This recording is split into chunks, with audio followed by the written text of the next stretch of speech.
Umaga mga kapasyal, nandito tayo sa Buho Beach Rock, dib no? Buho Rock pala. Okay, sige. So, wow, ang ganda dito guys. So, kung gusto nyong kuha ng Instagrammable ng mga larawan. Okay, doon na banda. Ito. Okay, doon talaga yung signage ng Buho Rock. So, yan, kung gusto nyong magpakuha ng larawan, ito ang signage sa kanila. So, kilala rin itong Buho Rock na isa sa mga pinupuntahan ng mga turista kasi kakaiba yung rock formation niya. So, nandun no, sa ibaba, yun ang rock formation. Galing ano? So, yun ang rock.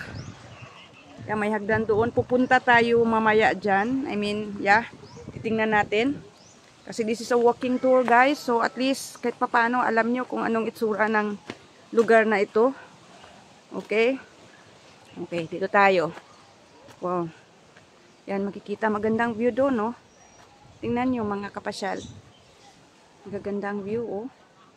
Wow. Yan. Yan, so pinupuntahan talaga ito mga kapasyal ng mga turista. Yung mga local at saka international tourists. Kasi magandang dagat. May pool din sila. May barko na yata, oh. Pero baka sa ibang bansa, oh. Banda. Tingnan nyo, guys. Yan, dyan. Ganda yan, ha. Parang may kunting komunidad. Maliit na komunidad doon. Galing, ha. Okay, sige. Dito sa kabila. Okay. Mayroon parang daanan. Akala ko wala. So, lilibutin ang ang layunin natin mga kapasyal is lilibutin natin itong itong attraction na ito para magkaroon kayo ng idea. Kung sakaling, plano nyo pumunta dito sa Camotes Island at curious kayo kung ano talagang itsura ng Buho Rock. Okay? At least, ngayon pa lang, alam niyo kung ano talagang itsura dito. So, alam nyo what expect. Tama. May talaga yung pala doon, no? Pag may conference, mayroon silang mga maliit na hall. Kung may mga tao doon. So siguro pag may mga konferensya. So yung may entrance fee mga kapasyal, yung entrance fee nila kasi kami sightseeing lang kami, hindi talaga kami maliligo sa pool. Lang 20 pesos, 20 pesos. 20 pesos bawat tao. So bale dalawa kami ng anak ko. Maganda ito, Buho Rock Garden. Buho Garden. Ito ang Buho Garden nila. Ang ganda yung rock, ha? Ganda. Tingnan nyo naman, guys. Oh. Kakaiba siyang rock. Ito. Talagang, ginagawan lang hardin din ito. So, pala, bakit kaya buho? Dahil may buho. Hindi ko alam. Kasi buho in Cebuano, it means whole. A hole below, like H-O-L-E. So I need to spell it kasi baka ibang pronunciation. Okay. Ani agi? Paubos? Okay, sige. Salamat. Asa po ang pool dire? Dito, ma'am. Wala dito dito? Oo. Okay. So, may pool sila mga kapasyal. So, tingnan natin ang pool mamaya. Pero ito, punta tayo ito talaga yung, cliff diving area pala ito. Watch your steps, 60 steps. Okay. No lifeguard on duty.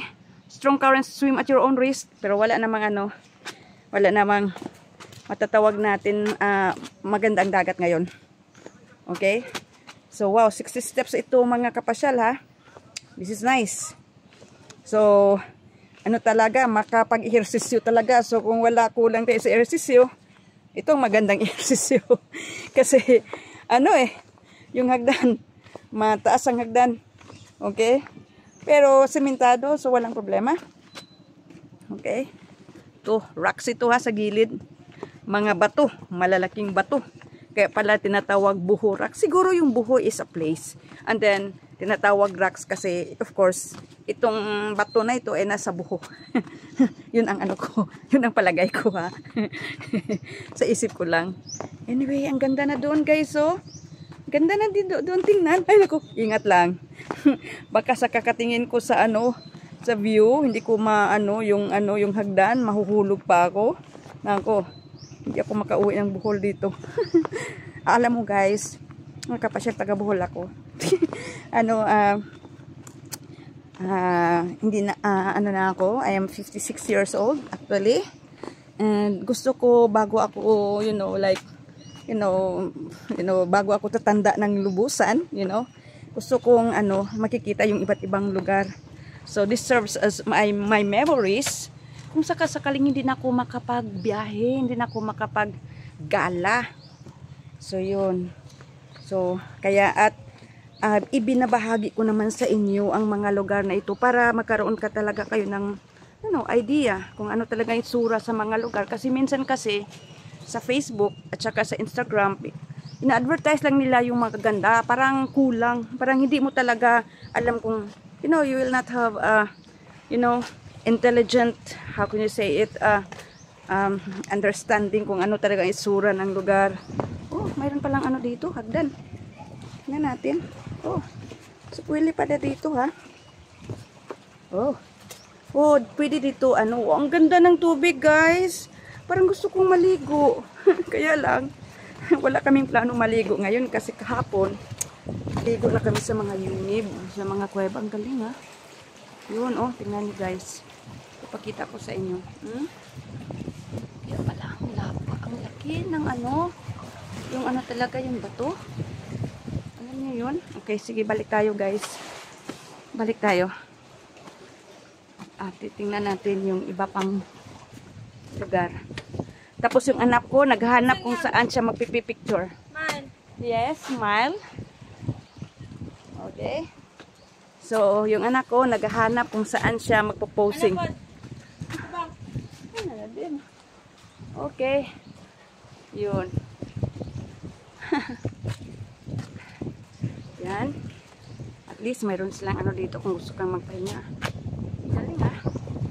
Ang ganda dito. Makapasyal.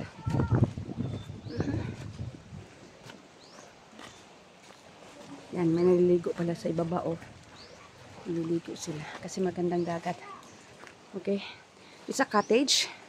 Gusto nyong mamalagi dyan. Okay, punta pa tayo doon.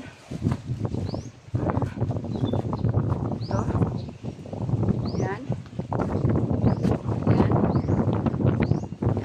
Doon tayo kanina ha. Sige, akyat tayo. Oh wow. Oh wow.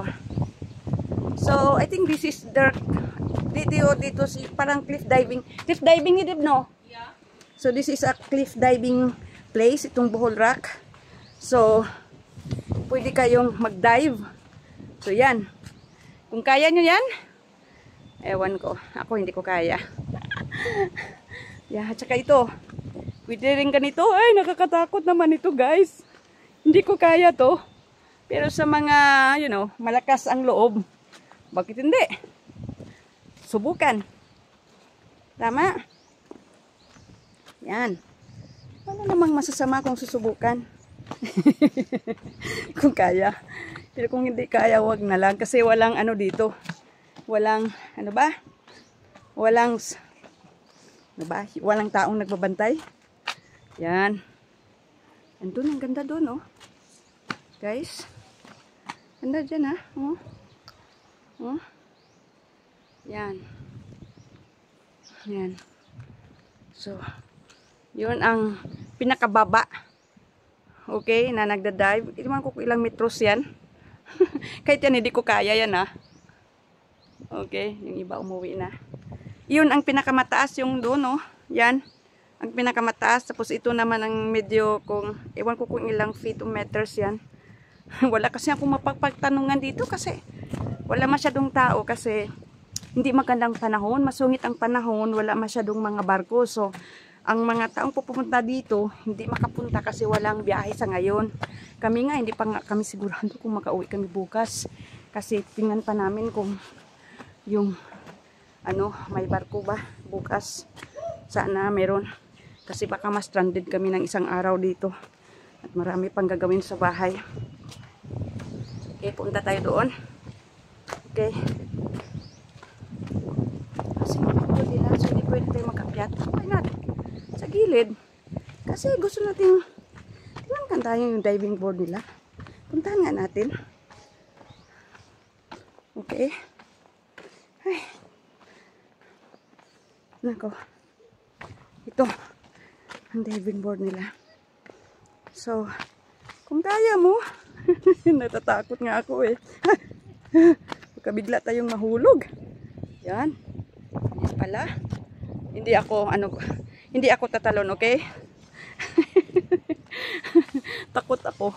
Yun ang pinakataas. Punta tayo doon sa pinakataas, okay? Tingnan natin.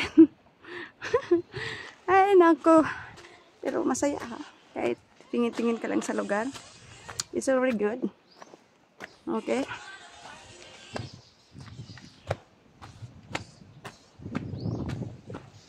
Okay. Dito tayo.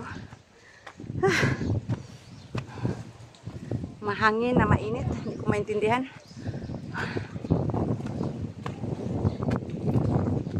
Okay. Yun. Dito tayo sa pinakatuktok, yung pinakataas na diving board. For experience, professional drivers only. So, kung hindi ka experience, huwag ka na lang tatalon kasi baka ikakamatay mo pa. ang taas, guys.